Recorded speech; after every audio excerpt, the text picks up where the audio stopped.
What is up, guys? In today's video, I'm going to be going over the NPCs that I think are important to know about in Fortnite Chapter 6 Season 3. As always, if you guys do enjoy this video, find it helpful, informative, or interesting, remember to give it a like, subscribe if you like to see more, comment down below which NPC is your favorite so far this season, and if you guys would like to use my code in the item shop when getting anything, it is just EvolveJake, like my channel name is.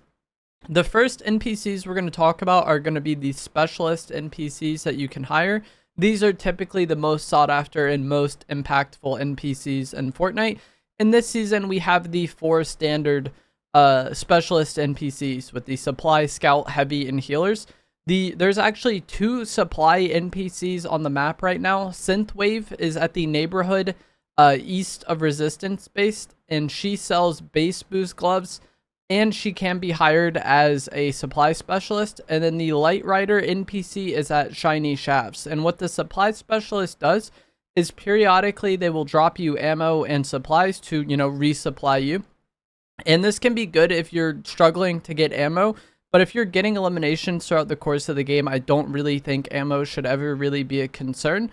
The main benefit of these NPCs is going to be the supplies, and if you hold out shockwave grenades, porta bunkers, or bubbles, these NPCs will actually give you that item when it's time for them to resupply you. So if you are someone who really wants shockwaves, like even with the gloves, the shockwaves are your preferred mobility, having these supply NPCs can just help you stay topped off on shockwaves throughout the course of the game, which is really nice. With shockwaves being harder to get this season, you're much less likely to find it, but you're also much less likely to find them on eliminations. And so having the NPC give you 3 every time they resupply you is really good. But as I was saying, you need to have the shockwave grenades out when it's time for the NPC to supply you.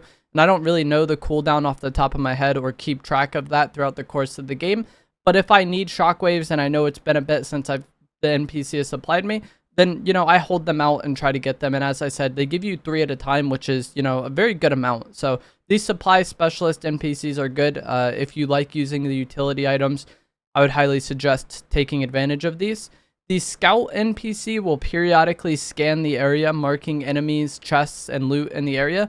And as of right now, we only have 1 scout NPC in the game. This is going to be Kill Switch, and he is at the top of the Foxy Floodgate Dam. And he also sells a scanner device, which the scanner device will also ping people in the area. And with the scanner device being in the game, you could kind of argue that the value of this NPC has been diminished because you can just have the scanner in your inventory and then there you go. But you could also kind of argue that the value of the NPC is amplified because you have the scanner in your inventory, because if you have both at the same time, then you could just be getting scans much more frequently. Since they both have their own cooldown, you could, scan with your device whenever you want it, and then just have the NPC passively scanning whenever it's available to them. Or hypothetically, if you really like having the scan but don't want to dedicate an inventory slot to it, this NPC is here. And so even with the scanner device being in the game, I think this NPC is still probably the most overpowered of the specialist NPCs. Just periodically scanning the area, knowing where enemies are around you, I think is really good. And that's why I also think the scanner device item is really good. And I don't see anything wrong with running both at the same time, just to make sure you have scans as often as possible. So I think this NPC is still good, even with the scanner device being in the loot pool. The heavy specialist just has a lot of HP, and I believe throws grenades and stuff. And the heavy specialist for this season is going to be the Haley Sky NPC. And she's at the pumped power POI. And she also sells shockwaves and a blue sentinel pump. So again, if you are someone who really likes having shockwaves and that's your preferred mobility, going and visiting this NPC is going to help you out. But one really interesting thing about hired NPCs is you can go into the squad comms and actually dismiss them. And when you do this, you unlock the ability to speak with them and purchase things again. And then you can hire them for free after dismissing them. And that really is helpful whenever they have a hired NPC that sells shockwaves, because you could basically have this NPC hired as just a mobile way to purchase shockwaves if the time comes. So you could hire her, dismiss her, buy shockwaves whenever you need them, and then rehire her again completely for free. In past seasons, I felt like this is kind of overpowered, but with this season having the base boost gloves, I don't think it's as necessary.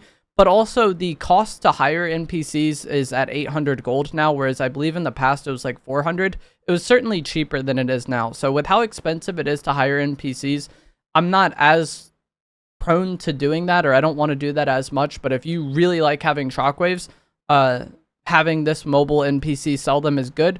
But I think having the supply NPC just give them to you for free is even better. So if shockwaves are your priority, I would prioritize the supply ones over the heavy one, even though she can just be a mobile shockwave dealer.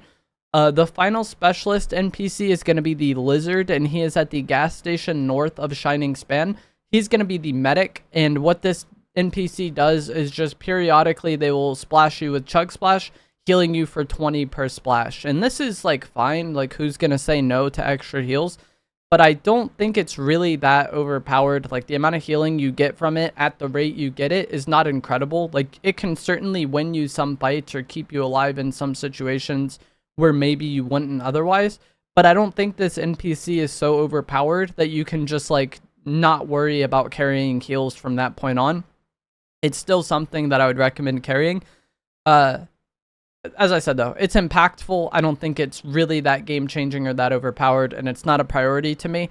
Also, the aim of these healer NPCs is often not the greatest, so sometimes they can miss you with splashes, and they heal you on cooldown, and so it doesn't matter if you're weak or full health when times come for them to heal you.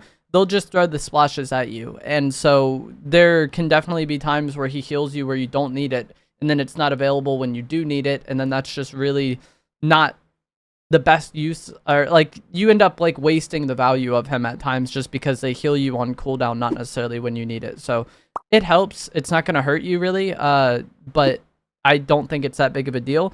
The hired NPCs can actually hurt you, but we'll talk about that in a second after I talk about the final NPC you can hire this season, and that is going to be the Robin NPC. The main value of this NPC is going to be that he sells the Mythic Grappler for 600 gold.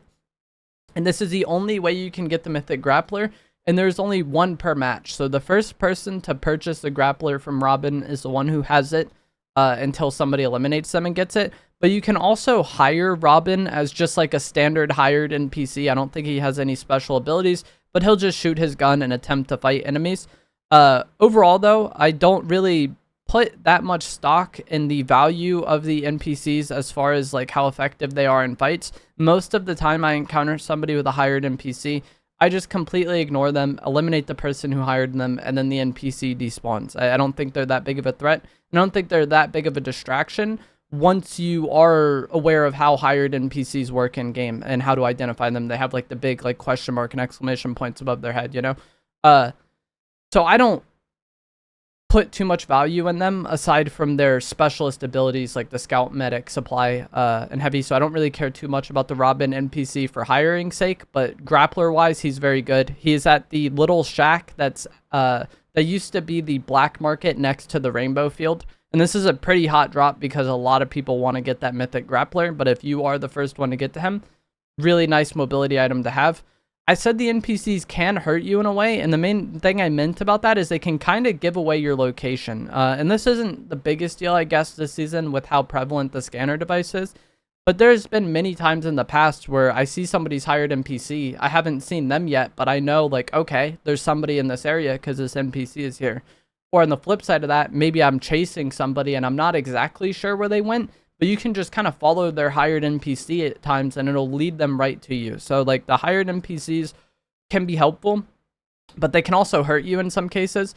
The final NPC I want to talk about in this video is not a hired NPC, but it is going to be the Midas NPC at Utopia City. And the main reason I think he's kind of helpful is because he sells a chug jug for 400 gold. And with Utopia City being kind of in the middle of the map, if your game ends near here and you're desperate for heals, being able to go there and get that chug is nice. And then he also sells a blue outlaw shotgun. And the outlaw shotgun isn't my favorite shotgun ever, but with the recent buff it got, it is definitely a, you know, very solid weapon. And so if you are in this area and you have a terrible shotgun, or maybe you just got rebooted, with this being the middle of the map, I feel like there's going to be times where you're just passing through here, and taking advantage of that NPC can be pretty helpful. There are several other NPCs on the map that sell various things, but these were the ones I thought were most impactful or most worth highlighting. As always, if you guys did find this video to be helpful, informative, or interesting, remember to give it a like, subscribe if you like some more, comment down below which NPC you think is best, and I will see you guys in the next one. Thanks for watching.